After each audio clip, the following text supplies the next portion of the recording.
2 വർഷം മുമ്പ് വരെ കുഴപ്പമൊന്നുമില്ലായിരുന്നു. കിട്ടുന്ന പണിക്കൊക്കെ ഞാൻ പോകും. വലിയ മുട്ടില്ലാതെ കാര്യങ്ങളൊക്കെ നടന്നിരുന്നു. ഒരു ദിവസം പണിയെടുത്തോണ്ട് നിൽക്കുമ്പോൾ പെട്ടെന്ന് നെഞ്ചത്തൊരു പിടുത്തം. അവിടെ നിന്നാ കുഴപ്പം തുടങ്ങിയത്. ഡോക്ടർമാരുടെ അടുത്ത് വന്നപ്പോ മരുന്നിനൊപ്പം കിട്ടിയത് ഒരു വിലക്ക. ഇനി ഭാരമുള്ളതൊന്നും ചെയ്യണ്ടെന്ന്. എനിക്കാരാ ഓഫീസ് പണി വരുന്നേ. അന്ന് മുതൽ അവിടുന്ന് ഇവിടുന്നൊക്കെ വാങ്ങിച്ചു. ഒരു തരം തെണ്ടല് തന്നെ. എന്റെ മോളുടെ ഫീസ് പോലും എന്നെ കൊണ്ട്. എന്താ ഇത് ഇവരുടെ മുമ്പില്? മക്കള് പൊറുക്കണ കേട്ടോ. കണ്ടപ്പോ സങ്കടം പറഞ്ഞു പോയതാ. അങ്ങനെ ആരും ഇങ്ങോട്ട് കയറി വരാറില്ല. വന്നാ ചിലവല്ലേ, അതുകൊണ്ട് വരില്ല. ആ, നീ സ്വാതിയെ വിളിക്ക്. വേണ്ട, ഞങ്ങൾ പോയി കണ്ടോളാം. ആ, അകത്തുണ്ട്, ചെല്ലേ. വാ.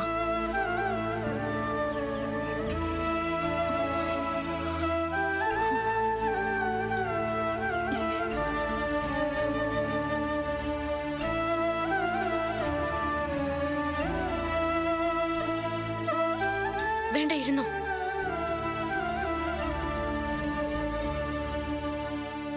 ഞങ്ങള് അച്ഛനോടും അമ്മയോട് സംസാരിച്ചു. അവരെ വിഷമിപ്പിക്കാൻ നിനക്ക് എങ്ങനെയടി തോന്നിയേ? എന്നെ ഓർത്ത് അവര് നീറുന്നത് സഹിക്കാഞ്ഞിട്ട കബനി. ഫീസ് കൊടുക്കാത്തോണ്ടാ ഞാൻ കുറേ ദിവസമായിട്ട് ക്ലാസ്സിൽ വരാത്തത്. ഞാൻ സങ്കടമൊന്നും പറയാറില്ല, എന്നാലും അച്ഛൻ വിഷമിക്കും. എൻ്റെ അടുത്ത് വന്നിരുന്ന് എന്നെ നോക്കി കരയും. കോളേജും അവിടുത്തെ പഠിപ്പും ഒക്കെ കാശുള്ളവർക്കേ പറഞ്ഞിട്ടുള്ളൂ. അപ്പൊ ഞങ്ങളോ പണക്കാരാ? ഫീസ് ഇല്ലാതെ പുറത്ത് നിൽക്കുന്നത് കണ്ടിട്ടില്ലേ നീ? എടി, എനിക്കും ഇവൾക്കും നിനക്കൊക്കെ ചാവണമെങ്കിൽ നമ്മൾ നമ്മളെ കുറിച്ച് തന്നെ കുറച്ചു നേരം ചിന്തിച്ചാൽ മതി. പക്ഷെ നമ്മളെ ഓർത്ത് കരയുന്നവരെ കുറിച്ചാണ് ചിന്തിക്കുന്നതെങ്കിൽ നമ്മൾ കുരുത്തക്കേടൊന്നും കാണിക്കില്ല.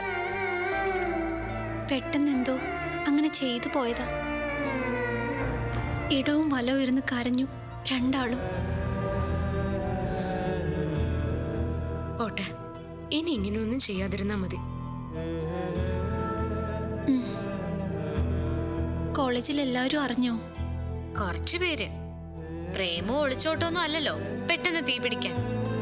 സങ്കടമുള്ള കാര്യമാവുമ്പോ അധികം പേര് കേൾക്കില്ല.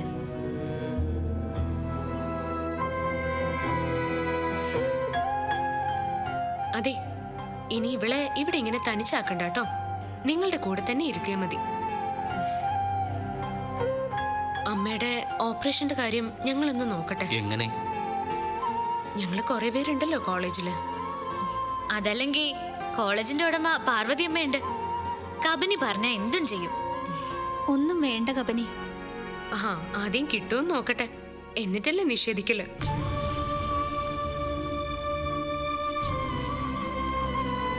ഇങ്ങോട്ട് വന്നു കയറുമ്പോ എനിക്കും പത്മിനിക്കും ഒക്കെ സ്വന്തം വീട്ടിലേക്ക് കയറിയ മാതിരിയാ തോന്നിയത്. ഈ സങ്കടങ്ങളൊക്കെ ഞങ്ങളുടെ വീടിനകത്തും കാണാറുണ്ട്. എന്തെങ്കിലും ഒരു വഴി ഉണ്ടാവും. എന്നാ ഞങ്ങൾ ഇറങ്ങട്ടെ. അയ്യോ, ആദ്യമായിട്ട് വന്നിട്ട് ഒരു ഗ്ലാസ് വെള്ളം പോലും കുടിക്കാതെ. അതിനൊക്കെ ഇനി സമയമുണ്ടല്ലോ. വരട്ടേടി.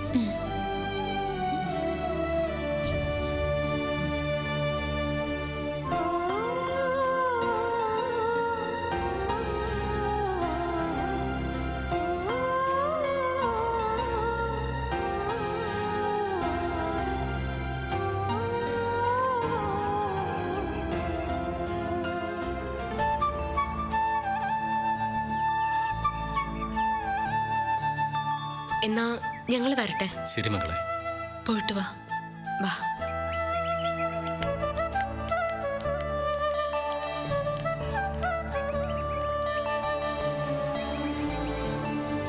നല്ല പിള്ളേര്. ഏറ്റവും അടുത്ത ആള് വന്നു പോയതുപോലൊരു തോന്നല്. അവരെ കൊണ്ടൊന്നും നടന്നില്ലെങ്കിലും കുഴപ്പമില്ല. നല്ലൊരു വാക്ക് പറഞ്ഞല്ലോ, അത് മതി.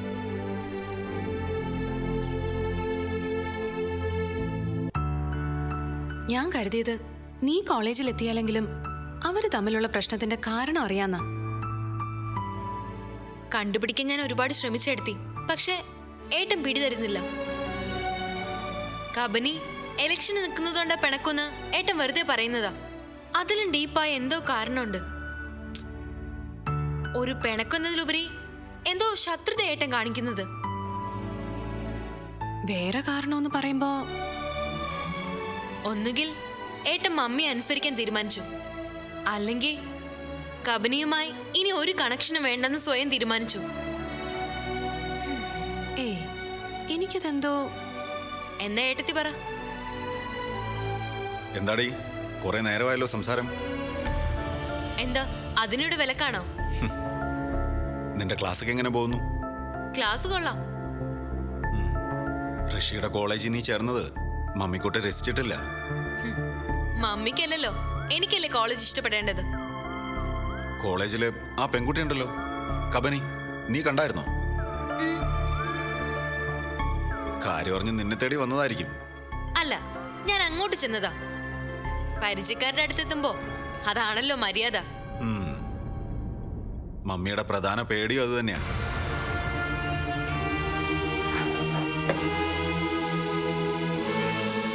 അവരിൽ നിന്ന് പരമാവധി മാറി നിന്നാ മതി.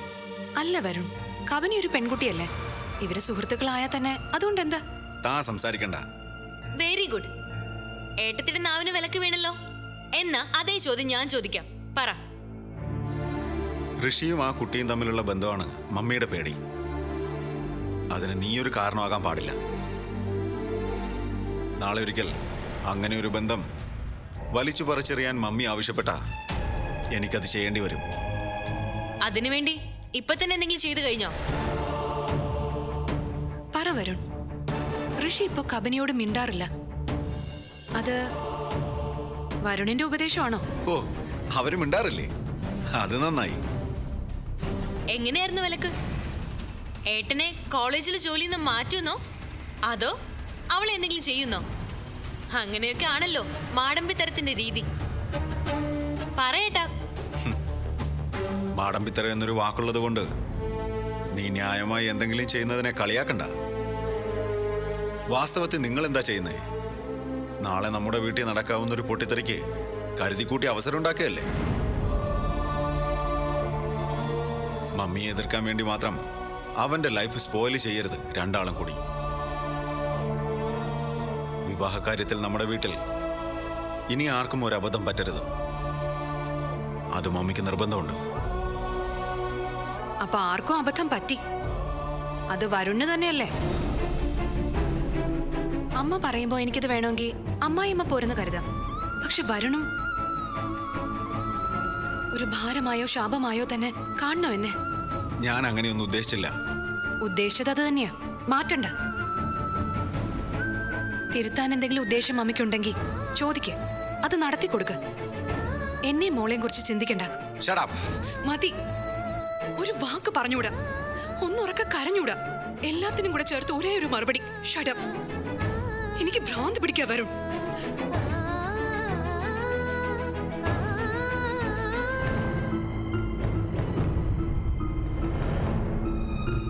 എന്താ ഇത്? എന്തിനടുത്ത് കരയുന്നേ? അതിന് വിശേഷിച്ച് കാരണമൊന്നും വേണ്ടല്ലോ. നിത്യ ദുഃഖത്തിലാണെന്ന് മറ്റുള്ളവരെ ബോധ്യപ്പെടുത്തലാണല്ലോ നിന്റെ ഏടത്തിയുടെ സുഖം.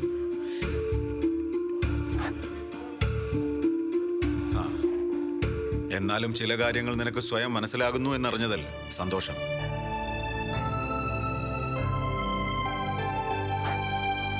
എന്താടി? ഏട്ടന്റെ കാര്യം തന്നെ തുടക്കം. എന്റെ കാര്യം? ആ, ഏട്ടന്റെയും കബനിയുടെയും കാര്യം. ആ ചർച്ചയെന്നാ കാര്യങ്ങൾ ഇത്രത്തോളം എത്തിയത്. അതെന്തിനാ അങ്ങനെ ഒരു ചർച്ച? എനിക്കത് ഇഷ്ടമല്ല. ശരി,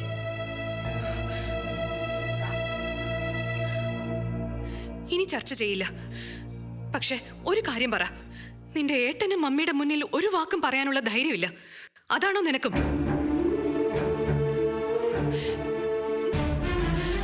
കബനിക്ക് സ്വത്തും പണവും പാരമ്പര്യവും ഇല്ലാത്തതുകൊണ്ട് കരുതിക്കുട്ടി അവഗണിക്കുകയാണോ? തുറന്നു പറ. എടുത്തി, വെറുതെ അങ്ങനൊന്നും പറയരുത്. എന്ത് വെറുതെ? ഏട്ടന്റെ റിജക്ഷൻ എന്താണെന്ന് ഞാനിപ്പോ നേരിട്ട് കാണുന്നതാ.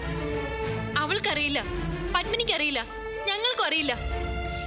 പിന്നെ എന്ത് മഹാത്ഭുതം സംഭവിക്കുന്നേ കേൾക്കട്ടെ. പറഞ്ഞിട്ട് പോയാ മതി. വിട്, വിടാനാ പറഞ്ഞത്. എനിക്കിപ്പോ ഇത്ര ഒരു ചർച്ച ഇഷ്ടമല്ല, മറുപടിക്ക് താല്പര്യമില്ല.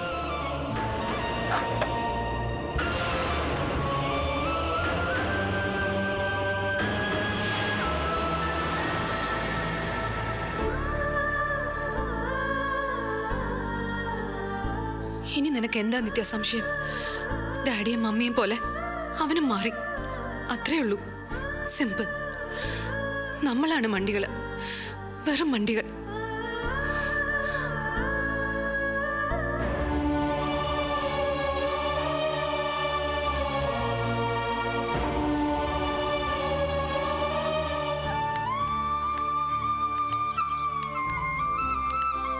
നിനക്ക് ഓർമ്മയുണ്ടോ പത്മിനി, ഒരിക്കൽ സ്വാതിയോട് നമ്മൾ അവളുടെ വീട്ടിലെ അവസ്ഥ ചോദിച്ചത്? പിന്നെ ആ വീട്ടിൽ കയറി ചെന്നപ്പോ ഞാൻ ആദ്യം ഓർത്തതാ. ജോലിയുള്ള അച്ഛൻ, സന്തോഷമുള്ള കുടുംബം, നിസ്സാര കാര്യങ്ങൾ പോലും ആഘോഷാക്കുന്ന വീട്. എന്നിട്ടോ ഒന്നുമില്ല. അവള് വലിയൊരു കള്ളം പറഞ്ഞൊന്നുമല്ല. അവളുടെ മനസ്സിലെ ചെറിയ ആഗ്രഹങ്ങൾ പറഞ്ഞു തീർത്തതാ. പാവം. നമ്മുടെ മണിയണ്ണന്റെ കാര്യം തന്നെ കണ്ടില്ലേ? അന്ന് ആ ഇഷ്യൂ ഉണ്ടാവുന്നത് വരെ ഒരു ദയനീയ കഥ അവൻ പറഞ്ഞിട്ടുണ്ടോ? സമ്പന്നരൊന്നും അല്ല, എന്നാലും സന്തോഷമുള്ള കുടുംബമാണ് എന്നല്ല അവൻ പറഞ്ഞത്. എല്ലാവർക്കും ഉണ്ട് ഓരോ മുഖംമൂടി. സ്റ്റുഡൻസിന് മുന്നിൽ നമുക്ക് പോലും ഉണ്ട്. അവര് നോക്കുമ്പോ എന്താ, രംഭയോട് നേരിട്ട് എതിർക്കുന്ന ശത്രുക്കൾ, രംഭയെ കബഡിയിൽ തോൽപ്പിച്ചവർ, പിന്നെ ഋഷി സാറിന്റെ കെയർ. പിന്നെ എന്ത് വേണം? സെക്കൻഡ് ഇയറിലെ മാളവിക എന്നോട് ഒരു ദിവസം ചോദിച്ചു, സത്യത്തില് സെന്റിമെന്റ്സ് കിട്ടാൻ വേണ്ടി നിങ്ങൾ പാവങ്ങളായിട്ട് അഭിനയിക്കല്ലേ, നാട്ടും പുറത്ത് നിങ്ങൾക്ക് എല്ലാം ഉള്ളതല്ലേന്ന്. എന്നിട്ട് നീ എന്താ പറഞ്ഞേ? ഞാൻ സമ്മതിച്ചു കൊടുത്തു. ഏക്കർ കണക്കിന് തേയിലത്തോട്ടവും കന്നുകാലികളും എല്ലാം ഉണ്ടെന്ന് പറഞ്ഞു. എന്തിനാടി? അവക്കൊരു സമാധാനം കിട്ടുകയാണെങ്കിൽ കിട്ടട്ടെ. അന്ന് എനിക്ക് മനസ്സിലായി, നമ്മുടെ കോളേജിൽ കാണുന്ന പല കാര്യങ്ങളും വെറും ഷോ ആണെന്ന്. ആർക്കൊക്കെ എന്തൊക്കെയുണ്ടെന്ന് ഇതുപോലെ വീട് തേടി പോകുമ്പോ അറിയാം. അവളും അമ്മയും അച്ഛനും ഒക്കെ ജീവിതത്തെക്കാൾ മരണത്തെക്കുറിച്ചാ സംസാരിച്ചിരുന്നത്. നീ ശ്രദ്ധിച്ചോ അത്? ഒരുപക്ഷെ സ്വാതി തനിച്ചിങ്ങനെ ചെയ്തില്ലായിരുന്നുവെങ്കിൽ അവര് ഒന്നിച്ചങ്ങനെ ഒരു തീരുമാനം എടുക്കുമായിരുന്നു. കബനി, നീ ഒന്നും മിണ്ടായിരുന്നേ? എനിക്കങ്ങനെ പേടിയുണ്ട്, സത്യം. MLA-യുടെയും MP-യുടെയും മുമ്പിലൊക്കെ കൈ നീട്ടിക്കഴിഞ്ഞു. ആരെങ്കിലും അറിഞ്ഞൊന്ന് സഹായിച്ചില്ലെങ്കിൽ ആ കുടുംബം ഇനി ഉണ്ടാവില്ല.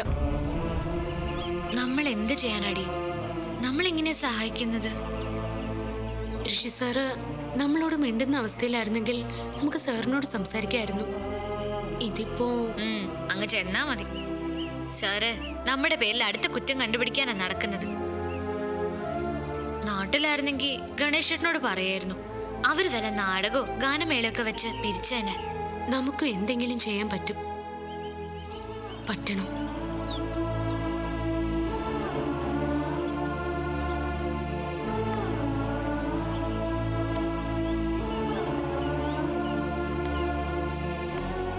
സത്യം പറഞ്ഞ നമ്മുടെ ക്യാമ്പസിലെ ഓരോ കുട്ടികളിൽ നിന്നും ചെറിയൊരു സഹായം മതി സ്വാതിയുടെ കുടുംബത്തിലെ പ്രശ്നങ്ങളൊക്കെ തീരാൻ.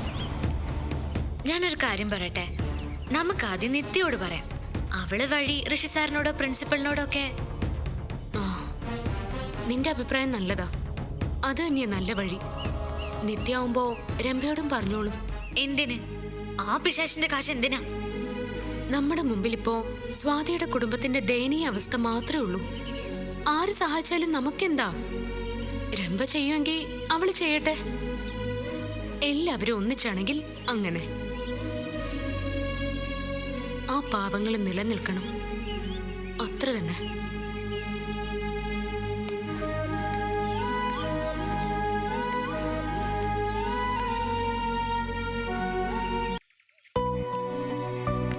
എന്നിട്ട് നിങ്ങളെന്ത് പറഞ്ഞു സ്വാതിയോട്? ഞങ്ങളുടെ കയ്യിൽ എന്താ ഉണ്ടാവുക നിത്യ? എങ്ങനെയെങ്കിലും ആ കുട്ടിയെ സഹായിക്കണം നിത്യ. തന്റെ മുൻപില് ഒരു അസല് വഴിയുണ്ട്. എന്താ? കൊട്ടാരമുറ്റം. കബനി പറഞ്ഞ ഒരാളെ അല്ല 10 പേരെ സഹായിക്കേണ്ടി വന്നാലും പാർവതി അമ്മ അത് ചെയ്യും. ശരിയാ, പാവങ്ങളെ സഹായിക്കാൻ മുത്തശ്ശിക്കും ഇഷ്ടാ. പക്ഷെ അത് വേണ്ട. എന്നെ ഇവളെ സഹായിച്ചതിന് ഒരു കണക്കുമില്ല. ഇനിയിപ്പോ അടുത്തൊരാളുടെ കാര്യം കൂടി പറയുമ്പോ മനസ്സിലെങ്കിലും കരുതില്ലേ നനഞ്ഞിടം കുഴിക്കുകയാണെന്ന്. അതുകൊണ്ടാ. ഓക്കെ, ഞാൻ തർക്കിക്കുന്നില്ല. പക്ഷേ സ്വാതിയുടെ കാര്യത്തില് എന്താ ഒരു വഴി?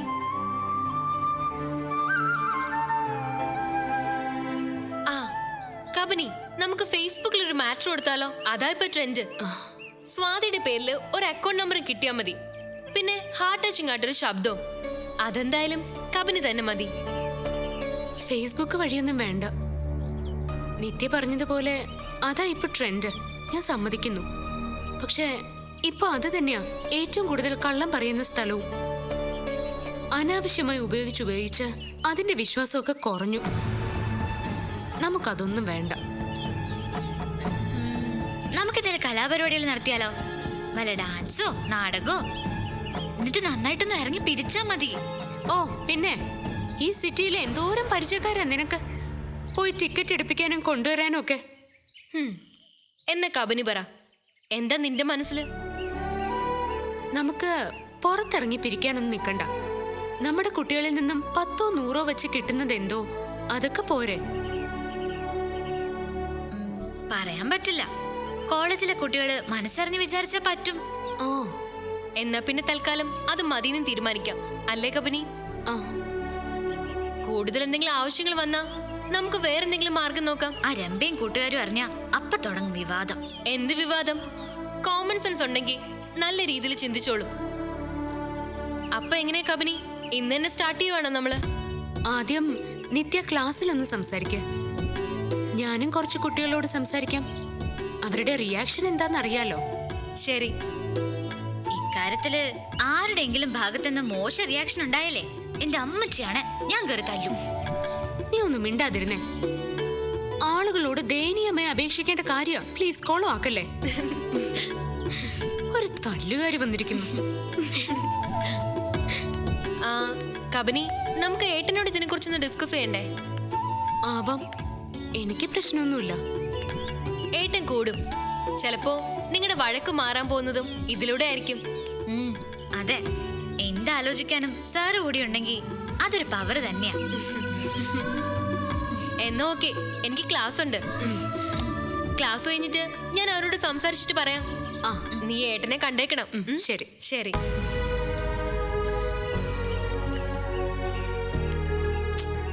മുമ്പ് നിത്യപോലെ തന്നെയായിരുന്നു സാറും. നമ്മൾ എന്ത് പറഞ്ഞാലും അത് നന്നായി മനസ്സിലാക്കും, പ്രതികരിക്കും. നിത്യക്ക് മാറ്റം വരാതിരുന്നാ മതിയായിരുന്നു.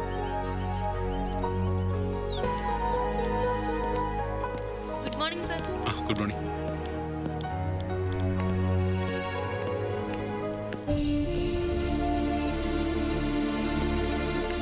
കബനി, ഋഷി സാറിനോട് പറയണ്ടേ? കേൾക്കാൻ നിൽക്കുമെന്നറിയില്ല, എന്നാലും പറഞ്ഞു നോക്കാം. വാ.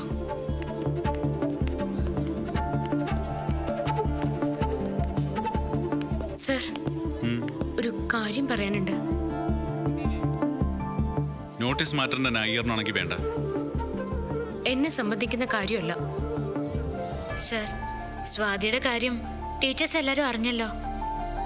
ഞങ്ങളെല്ലാരും കൂടി ആ കുട്ടിയെ സഹായിച്ചാലോ എന്ന് ആലോചിക്കുക. എങ്ങനെ? എല്ലാരും പരസ്പരം പറഞ്ഞ് കഴിയുന്ന സഹായങ്ങൾ കയ്യിൽ നിന്നെടുത്ത് ചെയ്യാൻ. എവിടെന്നെങ്കിലും ഒരു സഹായം കിട്ടിയില്ലെങ്കിൽ അവള് മാത്രമല്ല, ആ കുടുംബം മുഴുവൻ ആത്മഹത്യക്ക് ശ്രമിച്ചു എന്ന് വരും. പെട്ടെന്ന് ഇങ്ങനെ ഒരു ചാരിറ്റി ചിന്ത വന്നത് ഇലക്ഷൻ മുന്നിലുള്ളതുകൊണ്ടാണോ? അല്ല, രാഷ്ട്രീയക്കാരും അങ്ങനെ ചിലത് ചെയ്യാറുണ്ടല്ലോ. 5 വർഷം കൂടുമ്പോൾ അങ്ങനെ ഒരു കണ്ണീരൊപ്പൽ പരിപാടി. സർ, എന്തൊക്കെയായി പറയുന്നത്?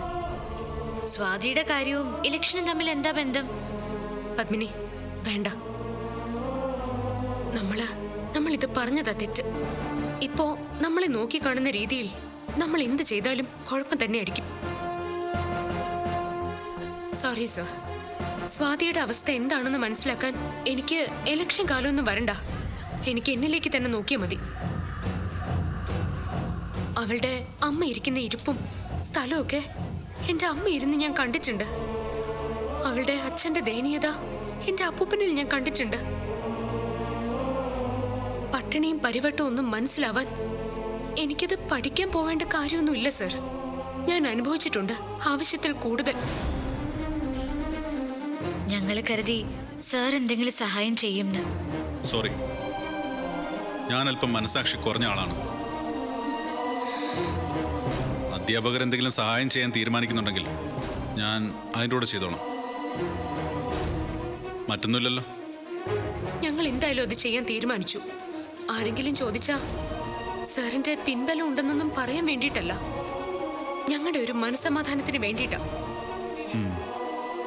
പിന്നെ നോട്ടീസിന്റെ കാര്യം പ്രിന്റ് ചെയ്തതും വാരി വിതറിയതും രംഭയാണെന്ന് അവൾ ഞങ്ങളോട് പറഞ്ഞു. തെളിയിക്കാൻ പറ്റുമെങ്കിൽ തെളിയിക്കാൻ വെല്ലുവിളിക്കുകയും ചെയ്തു. ഇത് നടപടിയിൽ നിന്ന് രക്ഷപ്പെടാൻ വേണ്ടിയിട്ടൊന്നും പറയുന്നതല്ല, അറിഞ്ഞ കാര്യം ഒന്ന് പറയണമെന്ന് തോന്നി. എനിക്ക് അങ്ങനെ പഴയതൊന്നും പെട്ടെന്ന് വെട്ടിമാറ്റാൻ പറ്റാത്തതുകൊണ്ടാ.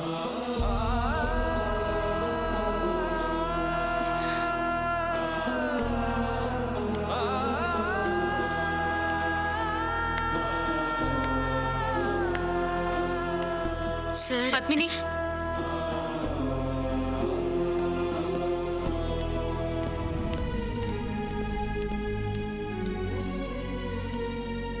വല്ലാത്തൊരു മാറ്റം തന്നെയാ സാറിന്.